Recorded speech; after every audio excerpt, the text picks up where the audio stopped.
Hello and welcome. You are watching In Your Interest here on News9 Live. I am Krishna Kumar, and the big story that we're taking up on this edition of In Your Interest is that salary package of 2,52,000 rupees per annum from Cognizant, and that triggering a meme fest and an intense debate about salaries in the IT sector and starter salaries, fresher salaries across the board. How low can they go? And now comes a clarification from Cognizant, the American services company.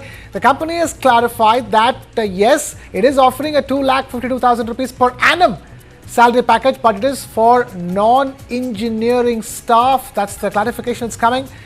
For non-engineering staff, meant for graduates with the 3 years that they have put in graduation, not the 4-year-long engineering graduates, the regular graduates. For them, that is the starter package.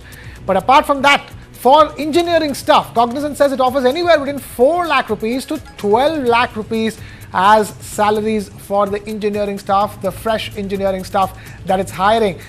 Now, is 4 to 12 lakh rupees again a good bandwidth that we're dealing with over here? And more importantly, can the 2,52,000 rupees per annum salary package apply even for the fresh graduates? Let's break this down. Cognizant has also given a clarification about its hikes, which have also been trolled on social media. Cognizant apparently handed out extremely low, less than 5% salary hikes, but there is a clarification on that as well. We have Pragati Sharma, founder and managing director of i4HR Consulting, now joining us. Pragati, straight off the bat, Cognizant has now clarified that 2,52,000 rupees per annum, which roughly translates to about 19 to 18,000 rupees per month salary package, is meant for the average graduate, the non-engineering staff. Are you happy with that? So two clarifications have come, right? One is on the salary package and second is the education qualification.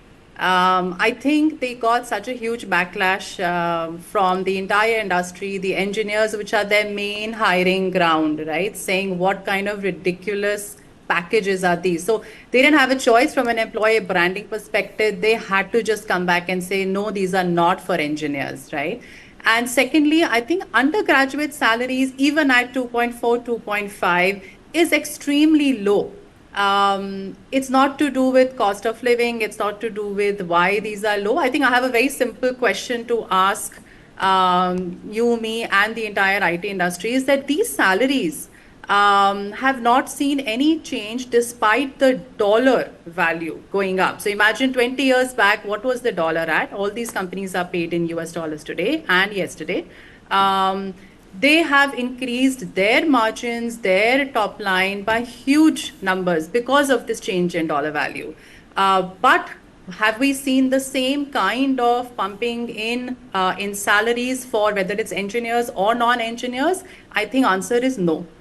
And I think the second more pertinent point is that companies like Cognizant, TCS, Infosys, they set a precedent. It's not just about one company. Any company that is at their level, at their scale, sets the precedent for other companies to then pick it up. Oh, Cognizant is offering 2.5 or 2.6. We are offering 3. Instead of saying 20 years down the line, how about taking it up to 4.55 even for undergraduates and then hiking it up? I think these are two trends that no one is discussing as yet. Okay, and what do you think about the clarification that they gave about the hikes? They're saying that the fact that they even gave a hike, one of the few IT companies, IT majors to offer hikes in the first place, is what they're claiming. You mean the increments, the yearly increments? The salary hikes, the increments. Every company gives increments. All these companies are suffering with high level of attrition. Come on. Right? This is really not something that is a secret or anything like that. The challenge, the biggest challenge most of these companies face is students or even employees with 1 year, 2 year work ex with them jumping because they know that the first year is the year of struggle. After that, they will be picked up by competitors with a hike of 20, 30. I mean, COVID, we all know we saw insane packages being offered. But let's not fool ourselves. No one sticks around with a salary like this if an increment is not given at a generous level after a 1 year completion. Right.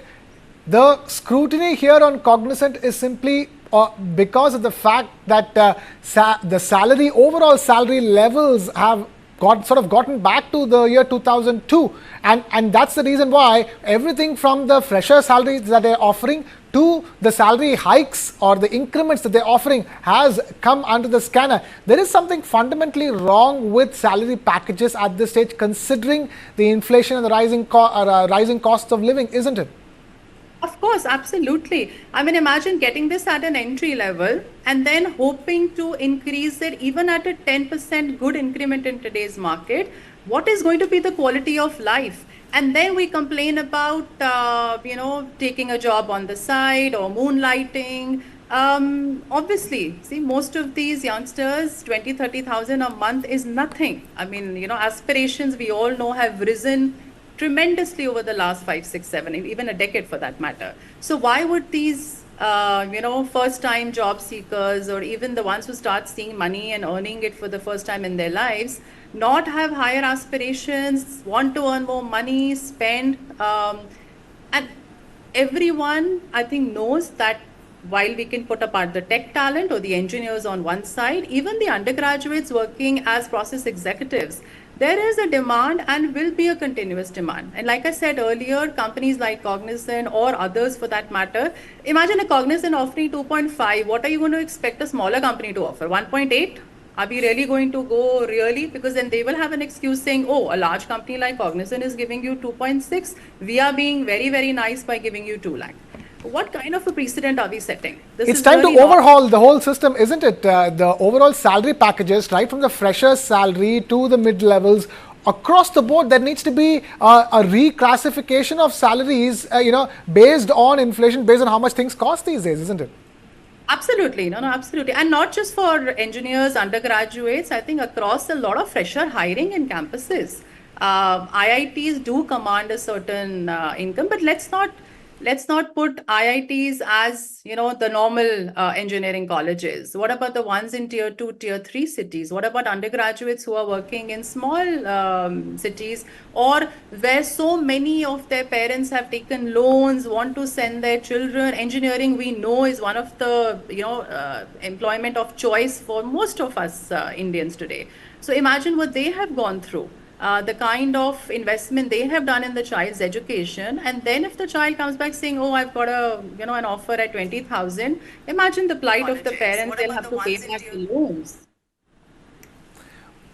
And what about those who are already employed at this point in time, hoping that there will be the next appraisal cycle, the upcoming increments that can, alleviate some of their financial worries, but no hope there as well?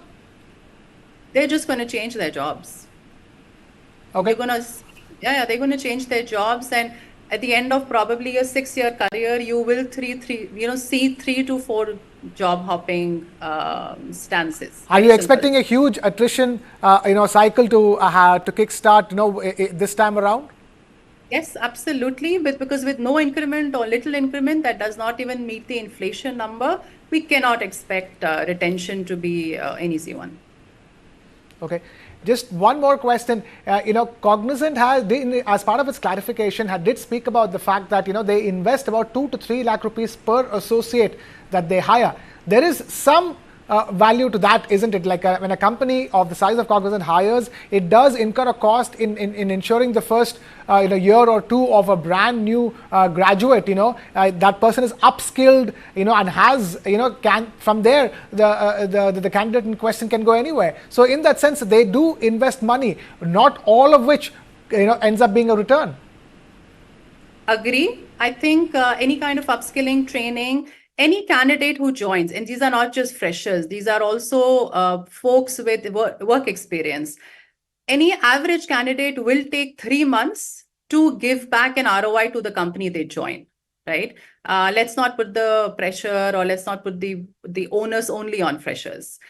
If you're taking the 3 months to basically give your ROI to a company, then the next 9 months, you will want the company also to invest in you. So are we saying that once the investment in upskilling and training is done and the person starts giving back to the company, let's say in form of their role, their revenue, their client management, then are you increasing the salary with the same level? Because you are start earning from the new employee, but are you giving the same amount back to them is the question I would ask. Okay. We'll have to, I'm afraid, leave it with that question and see if we get any answers. We've completely run out of time here on this discussion. Pragati Sharma, founder and managing director, i4HR Consulting. Thank you so much for taking time out to be with us here on In Your Interest on News9 Live. And with that, we take a very short breather here on the show. We'll be back with lots more on the other side. Keep it with News9 Live.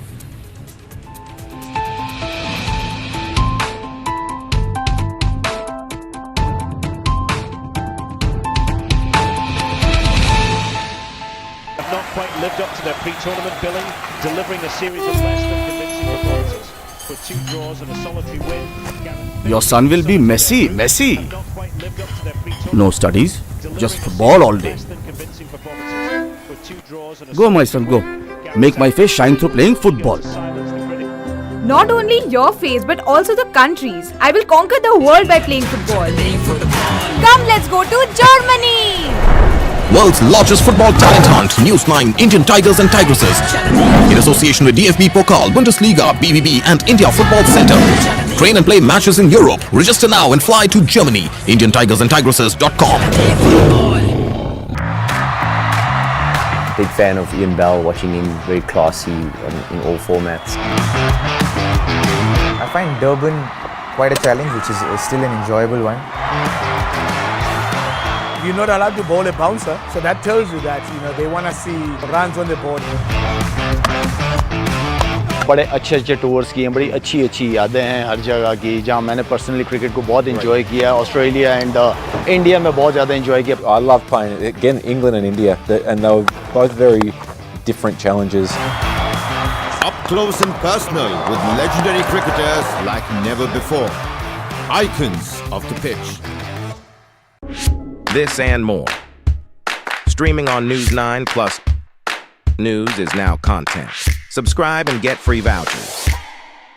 Fast. My God, isn't she your daughter? Yes. She's playing football. This is boys' game. Make her study. If she doesn't get a good job, she will get a good match. Will you win the world by playing football? Yes, auntie. My daughter will win the world by playing football. Let's go to Germany. World's largest football talent hunt, News9, Indian Tigers and Tigresses. In association with DFB Pokal, Bundesliga, BVB and India Football Center. Train and play matches in Europe. Register now and fly to Germany. IndianTigersandTigresses.com. Why is the state not looking at putting an embargo on that? As a Telangana person, I will not accept. How do ordinary folks deal with this?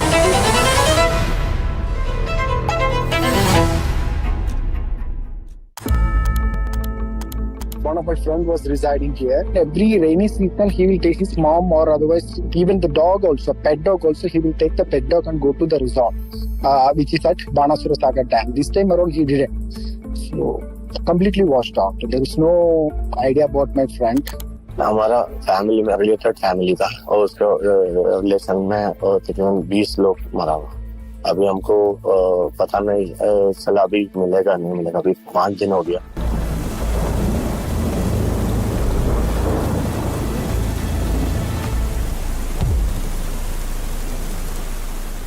Streaming on News9 plus news is now content. Subscribe and get free vouchers.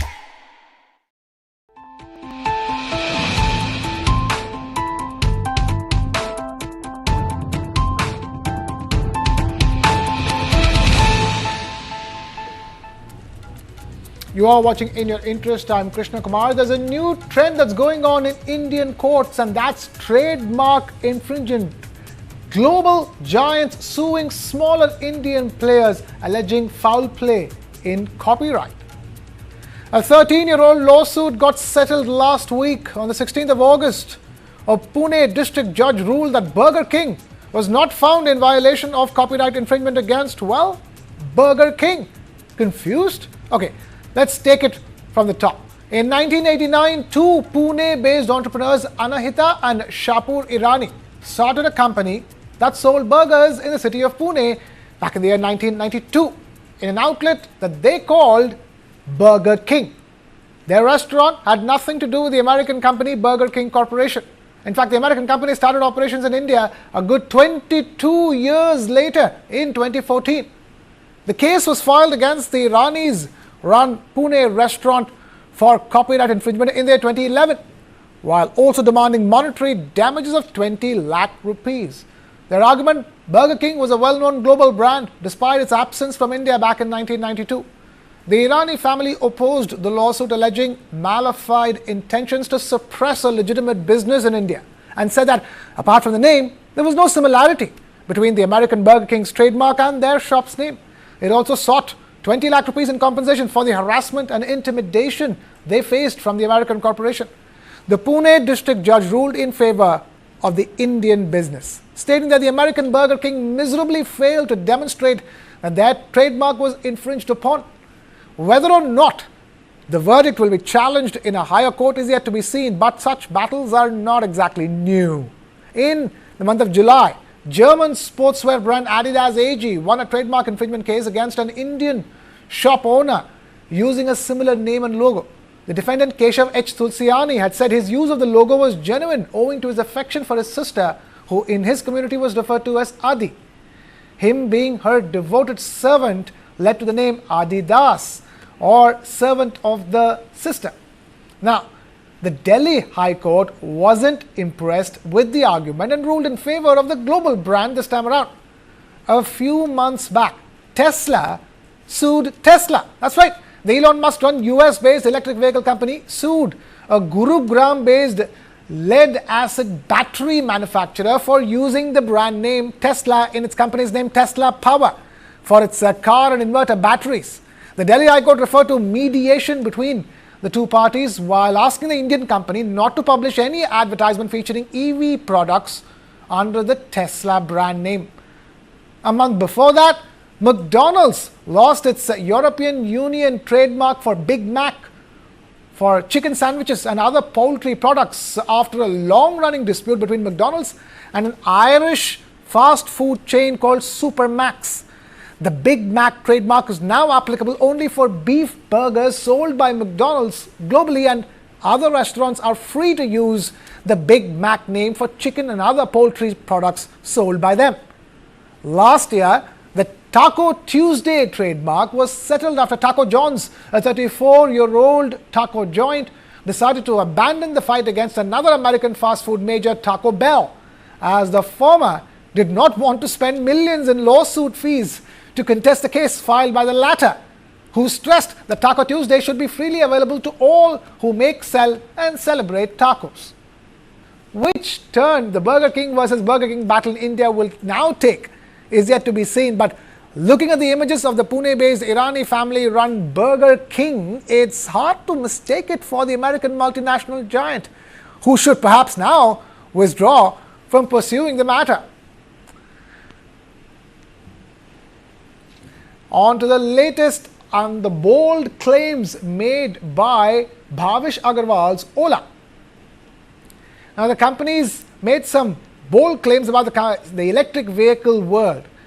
According to him, Bhavish Aggarwal that is, Ola Electric is now the globe's biggest electric two-wheeler maker and the fourth largest EV company by revenues. Well, only if you leave out China. Now, what's up with this China angle? If you take China out of the picture, Ola Electric, which is just 7 years old and raking in about $0.6 billion in revenues, falls behind giants like Tesla, Rivian and Vietnam's VinFast Auto. But China is no small player in the EV game. According to reports, China dominates the electric vehicle market with its top 3 EV manufacturers. BYD, a major Chinese company, is actually way ahead of Tesla. In the fourth quarter of the year 2023, BYD delivered 526,000 or 5,26,000 all-electric vehicles, outpacing Tesla, which delivered roughly about 485,000 or 4,85,000 units in the same period. Aggarwal's convenient omission of China did not go unnoticed. Netizens quickly jumped on the mix-up, turning it into a meme fest as they spotted the fine print on Aggarwal's presentation slide that hinted at the China caveat. On a different note, Ola Group made headlines on the 15th of August with a big announcement. They're driving into the electric motorcycle market with 3 new models and 2 more on the way. At their annual launch event, Sankalp 2024, Bhavish Aggarwal emphasized that stepping into motorcycles was crucial. He said, and I quote, "We've already shaken up the scooter segment, and with our new lineup, we're set to turbocharge EV adoption in motorcycles." The new Roadster range from Ola Electric includes the Roadster X, Roadster and Roadster Pro, priced at 74,999 rupees, 1,04,999 rupees and 1,99,999 rupees respectively. Deliveries for these will start from the 4th quarter of financial year 2025, with Roadster Pro hitting the roads in the 4th quarter of financial year 2026. Plus, Ola has got 2 more motorcycles apart from these in the pipeline. Time now to put the focus on the shocking incident of an alleged assault on a woman crew member of Air India in London.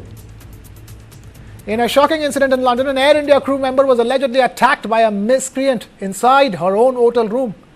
An assailant entered the woman cabin crew's room with the help of a card key, apparently. The crew member was sleeping when the intruder attacked her in her room at around 1:30 a.m. Startled, she woke up and screamed for help. The intruder attacked her with a clothes hanger, according to reports, and he dragged her on the floor as she tried to escape towards the door. But her colleagues in the adjacent room were able to intervene and nab the attacker upon hearing her cries for help. In WhatsApp chats among Air India crew who are deputed on London flights, the incident has been described as a sexual assault. The incident happened at the Radisson Red Hotel in London's Heathrow. The attacker, believed to be a Nigerian, was caught and handed over to the police. The crew member was badly bruised and taken to a hospital. On Saturday night, she was flown back to Mumbai. In a statement issued over the incident, Air India said, and I quote over here, "We are deeply anguished by an unlawful incident of intrusion at a hotel operated by a major international chain that affected one of our crew members. We are providing all possible support to our colleague and their broader team, including professional counseling," unquote. Air India's top management is in touch with the victim, and senior officials from the airline have travelled to London after the incident. Air India has requested that the privacy of the crew member involved must be respected, as the matter is currently under investigation by the London police. However, Air India has not officially commented on whether the crew member was sexually assaulted or not, and it has now relocated its crew in London to another hotel. Air India pilots stay in hotels in central London, while Air India crew members stay in hotels on the outskirts near Heathrow, where the main airport is. Central London comes under Zone 1, while Heathrow comes under Zone 6. The law and order situation is not the same across zones in London, and pilots from India operating London routes have been warning about it. Reports say that in the past, Air India crew members on London flights had raised complaints several times about the inadequate safety at the hotel, the reception being left unattended or unmanned at night, and the dimly lit corridors, and even miscreants knocking on the doors of the hotel.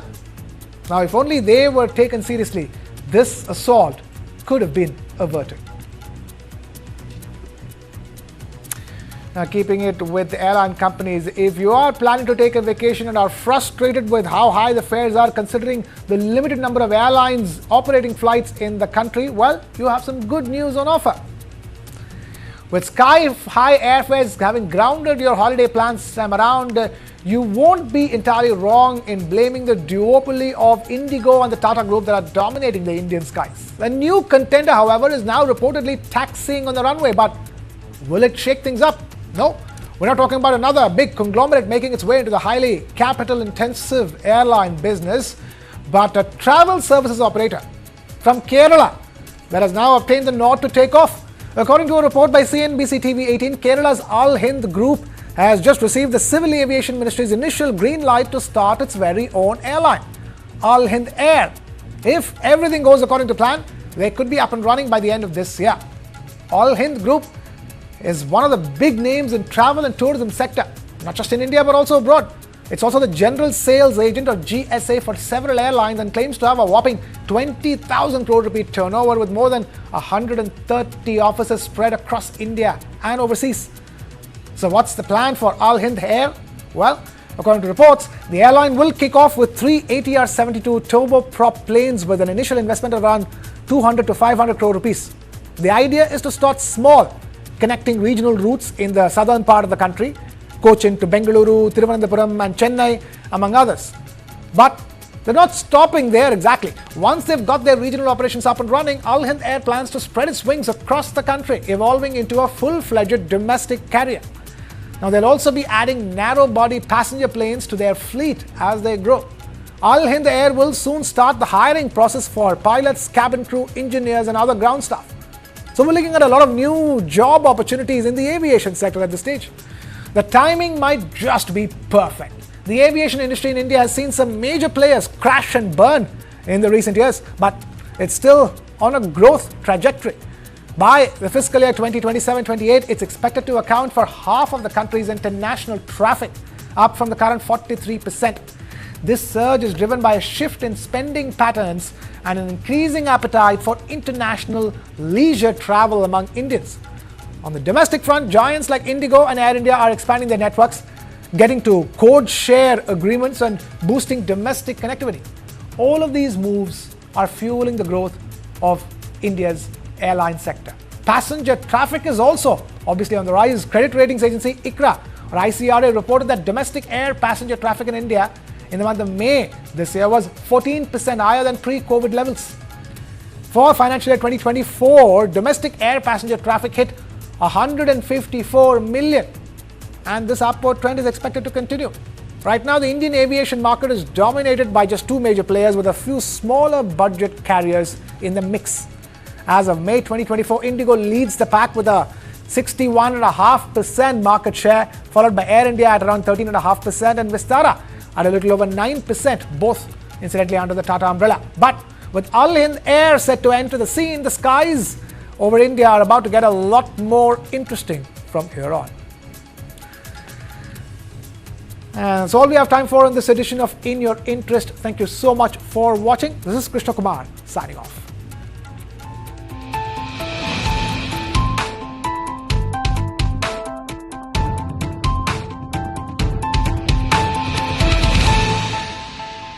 Hey, careful, huh? My daddy got it from abroad.